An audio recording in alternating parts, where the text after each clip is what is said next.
स्वागत है आपका UPSC education in Hindi YouTube channel पे। तो हम लोग बात कर रहे हैं 6th class NCERT book geography भूगोल की पुस्तक के बारे में हम लोग बात कर रहे हैं, पृथ्वी हमारा आवास।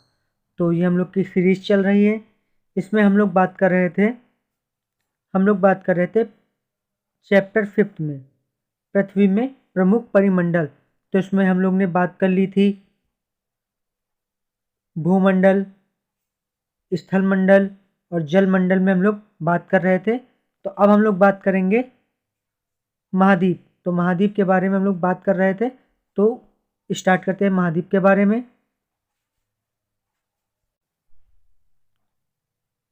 महाद्वीप, तो महाद्वीप के बारे में हम लोग एक एक करके चर्चा करेंगे। कैसे महाद्वीप बनते हैं या कैसे कहाँ महाद्वीप हुए, तो उनके बारे में देखते हैं। तो जैसे कि आप देख सकते हैं, ये वर्ल्ड मैप है। वर्ल्ड मैप के बारे में मैंने अपनी पिछली वीडियो में बताया था मानचित्र के बारे में। अगर आपने नहीं देखा है तो मेरी प्लेलिस्ट में जाकर आप मानचित्र वाला वीडियो आप देख सकते हैं, वहीं पे आपको मिल जाएगा। ठीक है, तो हम लोग देखते हैं कि महाद्वीप कौन से हैं। ये आपका रेड कलर का, ये आपका एशिया महाद्वीप है। ये आपका एशिया महाद्वीप है। इसी के नीचे ये येलो रंग का, ये आपका अफ्रीका है। ये आपका जो ब्लू वाला एरिया है, ये आपका यूरोप है। ये आपका हल्का ग्रीन नॉर्थ अमेरिका है आपका। ये डार्क ग्रीन आपका साउथ अमेरिका है। फिर आप ये ग्रे कलर का स्लेटी रंग का ऑस्ट्रेलिया है आपका।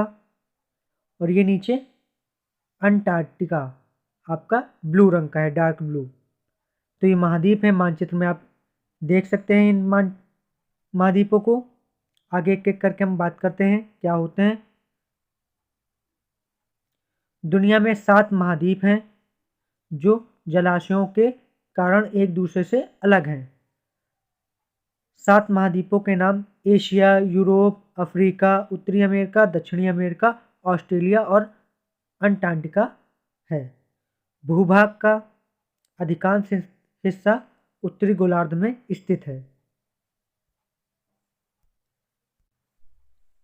तो हम लोग बात करेंगे एक एक करके, हम लोग बात करेंगे। सबसे पहले हम लोग बात करेंगे एशिया महाद्वीप के बारे में। तो एशिया महाद्वीप क्या है? यह सबसे बड़ा महाद्वीप है।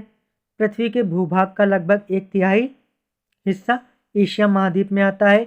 यह महाद्वीप पूर्वी गोलार्ध में स्थित है, जैसे कि आप यहाँ पे देख सकते हैं। ये एशिया महाद्वीप सबसे बड़ा भूभाग है। ये आपका पूर्वी हिस्सा है, ये आपका पश्चिमी है, ये आपका उत्तरी है, ये आपका दक्षिणी है। तो अब ये आपका पूर्वी हिस्सा हो गया है। आगे हम लोग देखते हैं, एशिया से होकर कर्क रेखा गुजरती है। पश्चिम में यूराल पर्वत एशिया और यूरोप को अलग करता है। एशिया और यूरोप को सम्मिलित रूप यूरेशिया कहा जाता है। यहाँ हम लोग देखते हैं, फिर मैप में आते हैं। जो एशिया और यूरोप है, इन दोनों को मिलाने पर यूरेशिया बनता है या कहा जाता है यूरेशिया। ठीक है, तो दोनों एक दूसरे से मिले हुए हैं, तो इन्हीं को यूरेशिया कहा जाता है। आगे, यूराल पर्वत एशिया में है, जो पश्चिम में है, जो अलग करता है आप यूरोप को। आगे ये देख लीजिए, ये रेड कलर की लाइन आपको दिख रही है, यहीं पे है यूराल पर्वत आपका, जो अलग करता है। आगे मानचित्र में आप देख सकते हैं, ये आपका एशिया है और ये आपका यूरोप है और ये आपका यूराल पर्वत है। देख लीजिए यहाँ पे यूराल पर्वत आप अपना, यही इसको अलग कर रहा है। ये देख लीजिए, ये आपका यूराल पर्वत है। इधर एशिया आपका हो गया, इधर यूरोप हो गया आपका। आगे यूरोप के बारे में हम लोग बात करते हैं। एशिया की तुलना में यूरोप बहुत छोटा और एशिया के पश्चिम में स्थित है। यहाँ 3 तरफ से जलाशयों से घिरा हुआ है। यहाँ पे यूरोप से होकर अंटार्कटिका वृत्त गुजरता है। ये देख लीजिए आप, यहाँ पे जो आपका ऑरेंज कलर का है यही आपका यूरोप है। ये देख लीजिए यहाँ पे आप मानचित्र में आपको अब यहाँ पे क्लियर दिख रहा होगा। ये आपका एशिया हो गया इस भाग में, ये आपका यूरोप हो गया है। आगे हम लोग बात करते हैं अफ्रीका के बारे में। हम लोग बात करते हैं, हम लोग बात कर रहे हैं अफ्रीका महाद्वीप के बारे में। तो अफ्रीका महाद्वीप ये दूसरा सबसे बड़ा महाद्वीप है। अफ्रीका का अधिकांश हिस्सा उत्तरी गोलार्ध में स्थित है। यह एक ऐसा इकलौता महाद्वीप है जहाँ से 3 रेखाएं समांतर होकर गुजरती हैं। वो 3 रेखाएं कौन सी हैं? जो 0 डिग्री अक्षांश से जाती हुई रेखा है विषुवत या भूमध्य रेखा। फिर उत्तरी हिस्से में है आपकी मकर रेखा और नीचे दक्षिणी हिस्से में है कर्क रेखा। तो उनके बारे में एक एक करके चर्चा करते हैं आगे। आप मानचित्र में देख सकते हैं यहीं पे आपका भूमध्य रेखा गई हुई है, फिर यहाँ पर मकर रेखा और ये कर्क रेखा यहीं से गई हुई है। तो आगे हम लोग देखते हैं, ये आप देख सकते हैं मैप में ये गया हुआ है हिस्सा, ये लाइन। आगे हम लोग देखते हैं अफ्रीका से होकर विषुवत रेखा जिसे भूमध्य रेखा भी कहते हैं, कर्क रेखा और मकर रेखा तीनों गुजरती हैं। विषुवत रेखा अफ्रीका के लगभग बीचों बीच से होकर गुजरती है। आगे दुनिया का सबसे गर्म मरुस्थल सहारा का मरुस्थल अफ्रीका महाद्वीप में ही स्थित है। दुनिया की सबसे लंबी नदी नील नदी जो कि अफ्रीका में ही स्थित है। यह महाद्वीप चारों ओर जलाशय से घिरा हुआ है।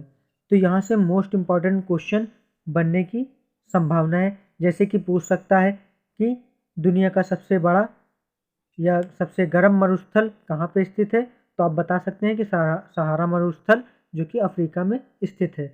या पूछ सकता है कि दुनिया की सबसे लंबी नदी कौन सी है, वो पूछ सकता है उसका नाम क्या है, तो वो नील नदी है। ये पूछ सकता है वो कहाँ स्थित है, तो आप बता सकते हैं कि वो अफ्रीका महाद्वीप में स्थित है। तो ये बहुत ही इम्पोर्टेंट है। आगे आप यहाँ पे देख सकते हैं ये जो ब्लू कलर की लाइन है यही हमारी नदियाँ हैं या झीलें हैं। तो देख सकते हैं नदियाँ, नील नदी ये जूम करने पे आपको दिखेगा, जूम करते हैं थोड़ा। ये देखिए आपकी ये जो लाइन गई हुई है ब्लू कलर की ये हमारी नील नदी है। आगे हम लोग बात करते हैं, ये देख लीजिए यहाँ पर आपका ये थोड़ा क्लीन मैप है, आप देख सकते हैं ये ब्लू वाली जो भी लाइन गई हुई है ये हमारी नील नदी है। आगे अब हम बात करेंगे उत्तरी अमेरिका। तो उत्तरी अमेरिका के बारे में हम लोग बात करेंगे नेक्स्ट वीडियो में। ये मेरा टेलीग्राम चैनल है, ठीक है, आप इसको ज्वाइन करें, PDF मैं यहीं पर डाल दूंगा, ठीक है। तो हम लोग मिलते हैं पार्ट 3 में, हम लोग मिलेंगे। अब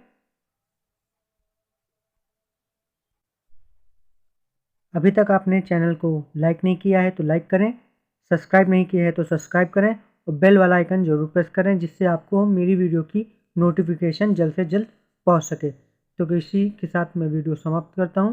धन्यवाद। अब हम लोग मिलते हैं नेक्स्ट